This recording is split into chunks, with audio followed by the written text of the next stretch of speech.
तो सभी विद्यार्थियों का एसवी चिल्ड्रन रावला मंडी के ऑनलाइन प्लेटफॉर्म पे स्वागत है। तो हम विषय पढ़ रहे हैं राजनीतिक विज्ञान और राजनीतिक विज्ञान की कक्षा 12 का विषय पढ़ रहे हैं। अध्याय चल रहा है हमारा दूसरा और इस अध्याय में हम क्या पढ़ रहे हैं? मूल अधिकार, मूल कर्तव्य और नीति निर्देशक तत्व पढ़ेंगे। तो टॉपिक चल रहा है हमारा मूल अधिकार। दो पढ़ लिए हमने, एक तो समानता का अधिकार पढ़ लिया जो 14 से 18 अनुच्छेद है, एक पढ़ लिया हमने स्वतंत्रता का अधिकार। कौन सा? स्वतंत्रता का अधिकार जो 19 से 22 है। अब तीसरा नंबर हम पढ़ेंगे शोषण के विरुद्ध अधिकार। शोषण के विरुद्ध अधिकार पढ़ेंगे, शोषण के विरुद्ध अधिकार। ठीक है, तो ये अनुच्छेद क्या है? अनुच्छेद 23 से लेकर 24, 23 और 24 दो ही अनुच्छेद है और बहुत इंपॉर्टेंट अनुच्छेद है दोनों, 23 और 24। अब इस 23 और 24 में क्या लिखा है? तो 23 और 24 में देखिए क्या लिखा है। हम सीधा 3 नंबर पे जाते हैं बाकी। ठीक है, इस अनुच्छेद 23 में ये कहा गया कि बेगार नहीं करवाई जाएगी, बेगार प्रथा समापन। बेगार प्रथा समापन। बेगार मतलब समझते हो, ज्यादातर क्या है? महिलाओं और बच्चों के लिए, खास करके महिलाओं और बच्चों से बेगार नहीं करवाई जाएगी। अगर काम करवाया जाएगा तो उसके बदले उन्हें कीमत दी जाएगी और इन दोनों को जोखिम भरे कामों में नहीं लगवाया जाएगा। जोखिम भरे कामों में नहीं लगवाया जाएगा, कामों में नहीं लगाया जाएगा, ध्यान रखना। ठीक है, महिलाओं को और कई जगह खान वगैरह में महिलाओं को लगाया जाता है। कोई गर्भवती स्त्री होती है, छोटा बच्चा होता है, पढ़ने के स्थान पर उसे काम में लगाया जाता है। तो जोखिम भरे कामों में नहीं लगाया जाएगा। किसी भी प्रकार का बेगार नहीं करवाया। जैसे खेती हर श्रमिक है, खेती हर जो श्रमिक होते हैं उनको ज्यादा काम उसी प्रकार से कराया जाएगा। बंधुआ मजदूरी, बंधुआ मजदूरी का मतलब होता है घरों में काम करवाया जाता है, सिर्फ उनको क्या दिया जाता है? खाना दिया जाता है, वो बड़ी मुश्किल से, और खाने के बदले में खूब सारा काम करवाया जाता है। तो इनका बहुत सारा शोषण किया जाता है। तो ये सारी बातें बंद हो गई। और किसी भी आधार पर ये जो महिला है, बच्चे, उन्हें जाति है, कोई धर्म है, वंश है, इनके आधार पर काम में कोई भी किसी भी प्रकार का क्या है? शोषण नहीं होगा। आपको पता है निम्न जाति की महिलाओं और बच्चों के साथ कई बार शोषण होता है, तो वो शोषण भी नहीं होगा। किस अनुच्छेद के तहत? अनुच्छेद 23 के तहत बेगार प्रथा समाप्त कर दी गई है। ध्यान रखना, बहुत इंपॉर्टेंट। अनुच्छेद 24 क्या कहता है आपका? अनुच्छेद 24, अनुच्छेद 24 बच्चों के अनुसार है 14 वर्ष से कम आयु के बच्चों, 14 वर्ष से कम आयु के बच्चों, कम आयु के बच्चों को कारखानों में, कारखानों में नहीं लगाया जाएगा। कारखानों, खानों अथवा जोखिम काम में नहीं लगाया जाएगा। ऊपर मैंने बताया ना, कारखानों, खानों, वह जोखिम काम में नहीं लगाया जाएगा, काम में नहीं लगाया जाएगा। अब ये क्या हुआ? कारखाने और खाने क्या होती है? खाने तो होती है जहां से खनिज निकाला जाता है खोद के, और वो खनिज साफ करने के लिए, अलग अलग करने के लिए जहां ले जाया जाता है वो कौन से होते हैं? कारखाने। जोखिम काम बहुत सारे होते हैं।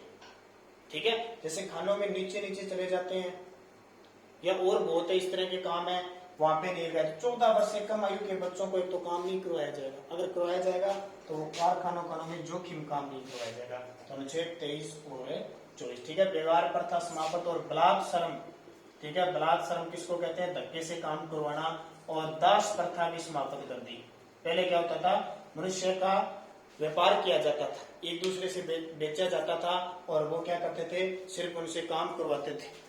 ठीक है, काम नहीं करते थे तो उनके कोड़े पड़ते थे।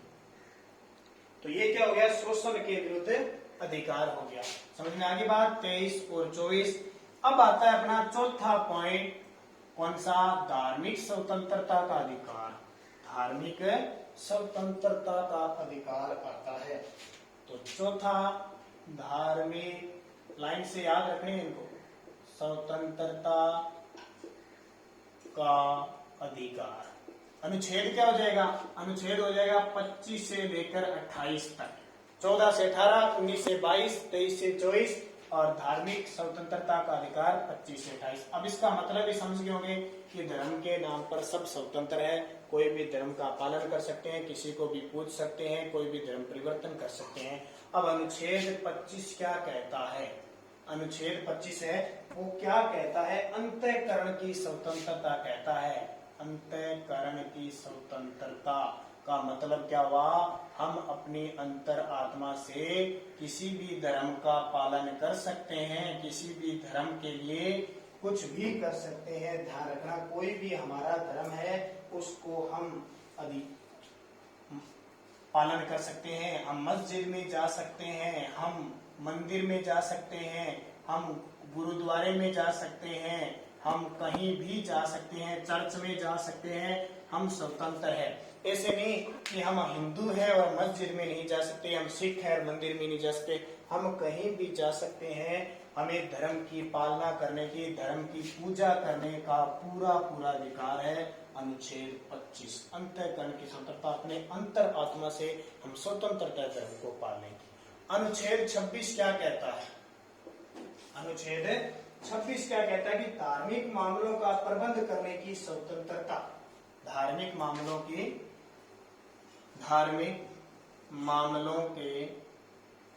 प्रबंध करने की स्वतंत्रता, प्रबंध करने की स्वतंत्रता। इसका मतलब क्या हुआ? हम कोई भी धर्म के नाम पे संस्था चला सकते हैं, जैसे गुरुद्वारे में संस्था होती है, मंदिर में संस्था होती है, मस्जिद की कमेटियां होती है, सारी होती है ना, किसी भी प्रकार की हम संस्था चला सकते हैं। हम पूरी रूप से उन विषयों के कार्यों को कर सकते हैं। संपत्ति की विधि का हम संस्था में संपत्ति के लिए ट्रस्ट भी बना सकते हैं, हमारे नियम भी बना सकते हैं, किसी का जन सहयोग भी कर सकते हैं। जितने भी काम संस्था के होते हैं हम सारे कर सकते हैं धर्म के नाम पे, हमें कोई रोकने वाला नहीं है। बस होना चाहिए धर्म के नाम पे सही सत्य का मार्ग होना चाहिए, सही धर्म का पालन होना चाहिए। अनुच्छेद 27 क्या कहता है? अनुच्छेद 27 ये कहता है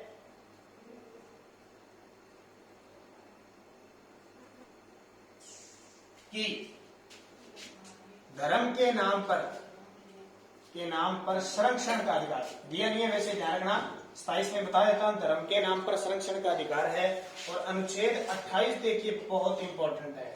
अनुच्छेद राजकीय संस्थानों में धार्मिक शिक्षण पर रोक। राजकीय संस्थानों में धार्मिक शिक्षा पर रोक। अब इसका मतलब क्या हुआ? आप विद्यालय में प्रार्थना बोलते हो, आप किसकी प्रार्थना बोलते हो? सरस्वती माता की प्रार्थना बोलते हो ना, भगवान की सीधी प्रार्थना बोलते हो, देशभक्ति की बोलते हो। क्या आपने कभी ऐसे देखा है प्रार्थना में कहीं गुरबाणी पढ़ा रहे, कहीं मंदिर में भजन गा रहे, कहीं मस्जिद में कुरान पढ़ रहे, कहीं गीता पढ़ रहे? देखा है कभी? नहीं होता, क्योंकि सब धर्म समान है। सबको सिर्फ देश, हमारी जो प्रार्थना होती है स्कूल के अंदर सिर्फ देश के बारे में बताया जाता है, सरस्वती माता के बारे में बताया जाता है। कभी ऐसा होता है कि आज गुरबाणी पढ़ ली, आज मंदिर में भजन गा लिया, कृष्ण जी का भजन गा लिया, आज कोई भजन गा लिया? नहीं करते ना। तो इस अनुच्छेद के तहत राजकीय संस्थानों में धार्मिक शिक्षा पर रोक है। क्या गीता पढ़ाई जाती है? आपके विद्यालय में गीता पढ़ाई जाती है? स्पेशल कुरान पढ़ाई जाती है? गुरु ग्रंथ साहिब पढ़ाया जाता है? नहीं पढ़ाया जाता, क्योंकि जो हिंदू है अब गीता पढ़ाने लगे तो मुसलमान है सिख का विरोध करेंगे ना, और कुरान पढ़ने लगे तो हिंदू वाले विरोध करेंगे। इस कारण सारा सिस्टम ही खराब कर दिया। अनुच्छेद 28 के तहत राजकीय संस्थानों में धार्मिक शिक्षा नहीं दी जाएगी, बल्कि देश की शिक्षा दी जाएगी। देश किताब पढ़ते हैं ना, अब ये भारत का संविधान है, ये पढ़ रहे हैं, क्या हम गीता पढ़ रहे हैं? यहाँ पे नहीं पढ़ रहे। तो ये अनुच्छेद 28 के तहत हम जो भी शिक्षा ग्रहण कर रहे हैं वो अनुच्छेद 28 के तहत। तो ये हो गया हमारा धार्मिक स्वतंत्रता का अधिकार। अब देखिए अनुच्छेद 29 और 30 कौन सी है?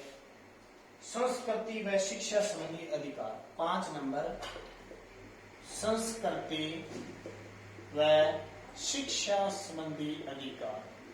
शिक्षा संबंधी अधिकार। और ये अनुच्छेद कौन से है? अनुच्छेद 29 और 30, 14, 18, 19, 22, 23, 24, 25, 28 और संस्कृति व शिक्षा संबंधी अधिकार 29, 30।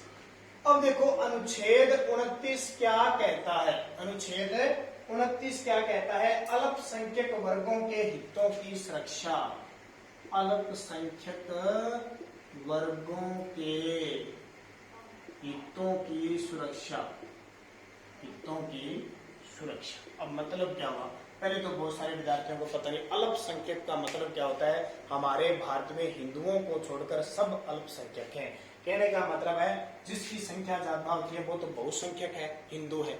अब हमारे देश में सिख है, बौद्ध है, जैन है, पारसी है, क्या ये ज्यादा है? नहीं है ना। आपके आसपास आपने बौद्ध, जैन, पारसी देखे? नहीं देखे। सिख भी देखे, बहुत कम है। हमारे इस गंगानगर, मानगढ़ में, पंजाब में ही है, और कहीं नहीं है। तो वो लोग जो हिंदुओं की संख्या में कम है वो अल्पसंख्यक कहलाते हैं। अल्पसंख्यक को आपको पता है छात्रवृत्ति दी जाती है, अलग से सुविधा दी जाती है, आवासीय सुविधा दी जाती है। तो उनके वर्गों की हितों की सुरक्षा। आपको पता है ना अल्पसंख्यकों को, जो बुजुर्ग लोग हैं उनको पेंशन अलग आती है, जो छात्र पढ़ते हैं उनको छात्रवृत्ति आती है, ये भी पता है ना। समाज कल्याण विभाग ये देता है। तो वो किस अनुच्छेद के तहत? अनुच्छेद 29 के तहत अल्पसंख्यक वर्गों के हितों की सुरक्षा ध्यान में रखी जाती है। उनकी भाषा को ध्यान में रखा जाता है, उनकी लिपि को। अब जैसे मान लो मुस्लिम धर्म के लोग, बहुत सारे लोग उर्दू पढ़ते हैं। अब हमारे भारत में ये व्यवस्था है शिक्षा क्षेत्र में कि उर्दू भी पढ़ाई जाती है। क्यों? क्योंकि इनका खास ध्यान रखा जाता है। बौद्ध धर्म से संबंधित पाली भाषा भी पढ़ाई जाती है। सिखों की पंजाबी भाषा भी पढ़ाई जाती है। जो संस्कृत के संस्कृत भी पढ़ाई जाती है। अंग्रेजी पढ़ाई जाती है। तो सब विषयों, सब भाषाओं के लोगों को पढ़ाई जाती है। अनुच्छेद 30 क्या कहता है? अनुच्छेद 30 क्या कहता है? अल्पसंख्यक वर्ग के शिक्षण संस्थानों की स्थापना।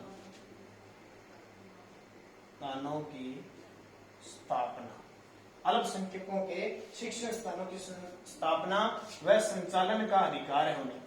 संचालन का, चलाने का अधिकार है, स्थापना का अधिकार है। ठीक है। अलग अलग धर्म जाति के आधार पर इच्छा अनुसार चला सकते हैं। जैसे आपने सुना होगा कई जगह चर्च चलते हैं, कई जगह मस्जिदों में पढ़ाया जाता है।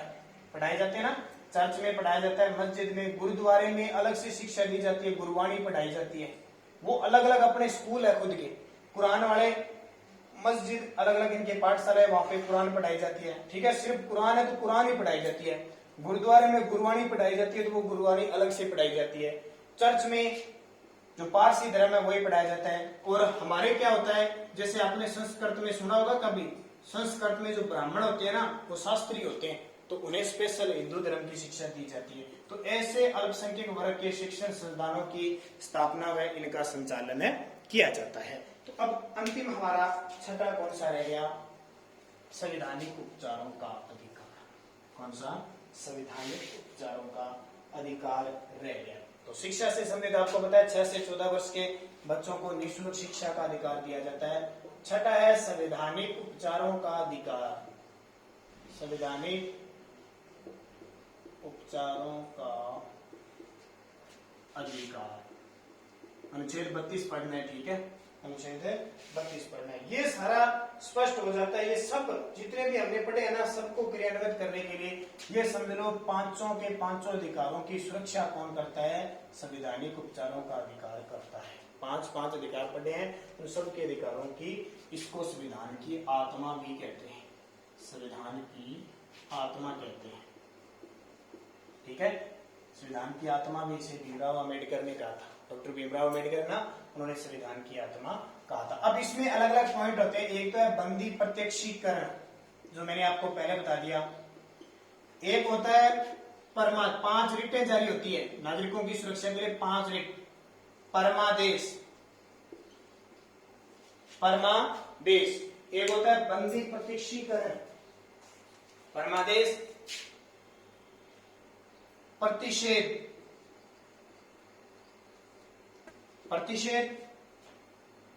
उत्प्रेषण।